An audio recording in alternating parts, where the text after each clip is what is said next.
Olá, querida criança, tudo bem com você? Hoje, em nossa aula de língua portuguesa, estaremos retomando o conteúdo do sujeito dos verbos.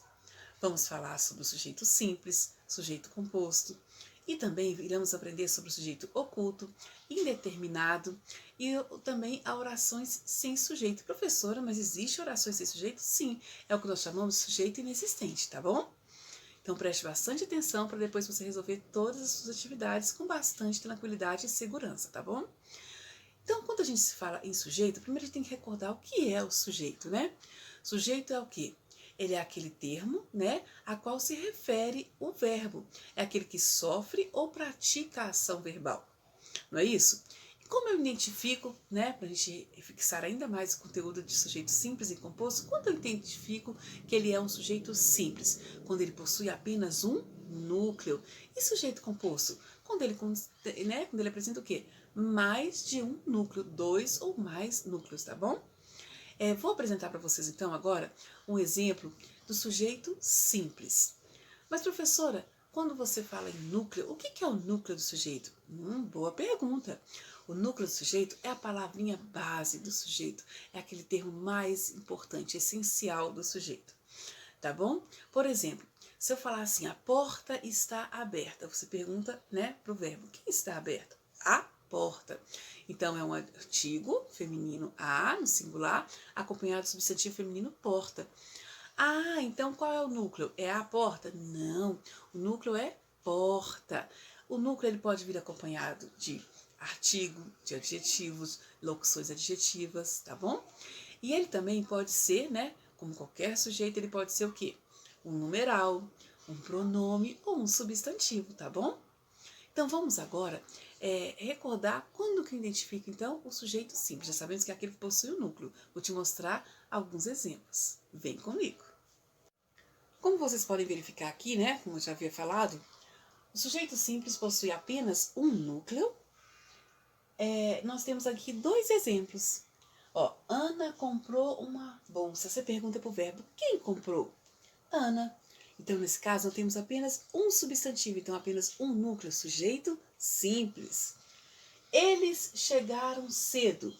Então, quem chegou cedo? Você pergunta para o verbo chegar. Quem chegou cedo? Eles, né? Então, nós vimos aqui também um núcleo, sujeito simples. E aqui eu tenho dois exemplos de sujeitos aqui. No caso, sujeito, né? Ana, que é o quê? Um substantivo. E tem também o sujeito como sendo um pronome, né? Eles, que é o quê? Terceira pessoa do singular, tá bom? Vamos agora, então, recordar o sujeito composto. Iremos agora, então, né, retomar, então, o sujeito composto. Quando que eu sei que é um sujeito composto mesmo? Vamos lá? O sujeito é composto, então, quando ele possui o quê? Mais de um núcleo. Lembra que eu falei dois ou mais núcleos? Exatamente. Vamos ver o exemplo? Ó, Bia e eu fomos ao teatro. Quem foi ao teatro? Você pergunta para o verbo. Bia e eu são os meus sujeitos compostos. Por que composto, professora? Porque apresenta dois núcleos. Olha o núcleo aqui do sujeito. Bia e eu. Né? São as palavras mais essenciais do sujeito. Olha só. Futebol e vôlei são os meus esportes, então, preferidos. Olha que bacana, né? Então, quais são os meus esportes, né, preferidos? Futebol e vôlei, que são os meus núcleos do sujeito. Se apresenta dois núcleos, né, ou seja, mais de um núcleo do sujeito, o sujeito eu posso classificá-lo como sujeito composto, ok? Vamos então aprender agora um pouco sobre o sujeito oculto. Vamos saber como identificá-lo, tá? Iremos agora, então, aprender como identificar quando o sujeito é oculto. Sujeito oculto é aquele que ele não é explícito na oração, ou seja, ele não é visível ali na oração. Mas nós podemos identificá-lo, né, pela flexão número e pessoa do verbo ou por sua presença em alguma oração antecedente, tá bom? Vou te mostrar então agora alguns exemplos e é bem simples. Temos então aqui, o que é o sujeito então oculto? É aquele, como eu falei, né, que não é explícito na oração, mas pode ser identificado, né? E como eu disse, pela flexão número e pessoa do verbo, por sua presença em alguma oração antecedente, não é isso? Por exemplo, aqui nós vamos ver, né, pela flexão do verbo mesmo, né, número e pessoa. Ó, gosto de viajar nas férias. Gosto de viajar nas férias. Ou seja, quem gosta? né? Gosto é o quê? Primeira pessoa do singular. Então, o sujeito oculto aqui, eu posso dizer que é o eu, né? O sujeito oculto é aquele como se tivesse o sujeito escondidinho ali. Eu poderia falar, eu gosto, né? Então, de viajar nas férias. Ele não está, né, visível para nós, mas nós sabemos que o sujeito é o quê? O eu. Porque é a primeira pessoa do singular, né? Eu gosto. Não é isso? A mesma coisa acontece aqui no nosso segundo exemplo. O nosso segundo exemplo está assim. Passamos em frente à sorveteria. Passamos, primeira pessoa, quem ó passa? Passamos, primeira pessoa do plural. Então, nós podemos dizer que o sujeito oculto é o quê? Nós. Nós passamos em frente à sorveteria, tá? Então, eu só vou colocar ali para você identificar que o sujeito oculto aqui, que está bem escondidinho, é o sujeito nós. Nós passamos, né, em frente à sorveteria. Então, você vê que ele não estava ali na frase, né? Ele estava escondidinho, né? Ele não estava explícito, mas nós conseguimos identificar, nesse caso, nessas duas orações, que o sujeito é oculto, tá bom? Vamos, então, agora aprender sobre o sujeito indeterminado. Como assim, professora? Indeterminado é aquele que a gente não consegue, né, determinar quem é o sujeito, tá bom? Olha só. Então, o sujeito determinado, né, como eu já havia falado, é aquele que não é possível identificar na oração. Quando que ele ocorre, professora? Como que eu vou saber identificá-lo? Principalmente, né, em duas, né, situações que você vai saber que ele é o quê? Indeterminado aquele sujeito.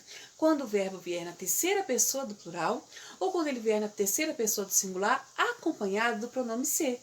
Olha só, ocorre então na terceira pessoa do plural e na terceira pessoa do singular acompanhado do pronome ser. Então, apareceu o verbo na terceira pessoa do plural, né? E o verbo na terceira pessoa singular acompanhado do pronome ser, eu sei que o sujeito ali é indeterminado. Não tem como eu determiná-lo. Vamos ver os exemplos? Ó, disseram que ele foi eleito. Quem disse? Não tem como eu saber, não tem um termo antecedente que me esclarece, não tem um sujeito aí, tá? Também um exemplo, tá? Sobre o verbo na terceira pessoa do singular. Olha só. Acorda-se feliz. Quem acorda feliz? Não tem como eu saber, né, aí nesse exemplo, quem acorda feliz. Então, nesse caso, o segundo exemplo é o quê? O verbo na terceira pessoa do singular. E o primeiro exemplo, o verbo na terceira pessoa do plural, tá bom? Então, e agora, professora, vamos saber como que ocorre uma oração sem sujeito? Sim, é bem simples. Como podemos identificar, então, a oração sem sujeito? Primeiro caso, quando vem, né, naquela oração, um verbo que indica o quê? Fenômeno da natureza. Vamos relembrar alguns? Ó, nevou, o que mais? Isso, amanheceu, anoiteceu, trovejou, não é isso? Ótimo. Daqui a pouquinho eu vou te mostrar alguns exemplos. Também, o segundo caso para identificá-lo quando a oração é sem sujeito, quando ela apresenta o verbo haver no sentido de existir, acontecer, e indicando o quê? Tempo passado. Também apresenta também o terceiro caso para a gente identificar nessa oração que ela é sem sujeito, se apresentar o verbo ser, fazer, né, estar, passar, ir, também indicando o quê? Um tempo ou distância. Vamos ver alguns exemplos agora? Vamos observar alguns exemplos agora de oração sem sujeito? Vamos lá? Que eu posso dizer que o sujeito então é inexistente, né? Que significa a mesma coisa. Ó, choveu ontem à noite, o verbo está indicando o fenômeno da natureza, então oração sem sujeito. Nevou na região sul, outro verbo indicando o fenômeno da natureza. Olha o verbo haver aqui conjugado no sentido de existir, quer ver? Ó, há muitos animais silvestres. Então, oração sem sujeito, por quê? Porque lembra que o segundo caso é quando isso vier o verbo haver, que ele pode ser substituído no sentido de existir ou acontecer, ou também indicando tempo passado. Nesse caso aqui, ele é o quê? Podemos substituí-lo pelo existir. Ó, existem muitos animais silvestres, tá bom? Lembra que eu falei do verbo ser, estar, fazer, né? Passar, ir, também indicando tempo ou distância? Olha só.